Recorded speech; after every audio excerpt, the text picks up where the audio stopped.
Hello guys, today we will examine the Musée des Confluences project with you.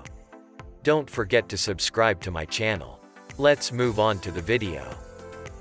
The design of Coop Himmelb LO and the construction of the Musée des Confluences, which was made with an international competition, was completed in 2014. In the international competition held for the Natural History Museum in Lyon in 2001, the museum was treated not as a gallery where products were exhibited, but as an environment that provides information transfer. The museum building was built at the confluence of the Rhône and Saône rivers 100 years ago on an artificially expanded peninsula. Although it was apparent from the outset that construction in this area would be difficult, the importance of this location for urban development was obvious. The building serves as both a prominent entrance for visitors approaching from the south and a starting point for urban development. To build the Museum of Knowledge, a complex new form similar to an iconic gateway was devised. It is a structure that stands out from the others thanks to the new shapes created by new geometries. A building that should not be an obstacle for visitors from the city towards Point du Confluent. Therefore, in order to create a public space underneath, the passable structure floating on supports was the main idea of the design. Basically, the structure consists of three parts.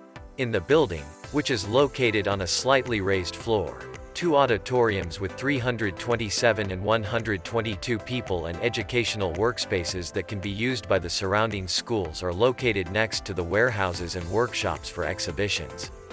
While the entrance structure named Crystal provides vertical access to the exhibition areas, it creates a transition area towards the city. The escape liant, on the other hand, can be accessed by a ramp, stairs or elevator. On the right and left of this road, there are solo exhibition halls, one of which has 2 floors, while the view of Point du Confluent, where 2 rivers cross, awaits at the end of the road.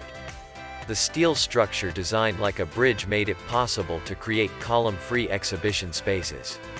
Administrative offices are located above the exhibition halls. The reflection of the waves in the small lake located in the square under the building is reflected on the surface of the overhangs that almost seem to fly. A bar in the square actually contains signs of the publicity of the place. Access to the cafe on the upper floor is also free. The drop-shaped construction in the entrance structure is a structural element.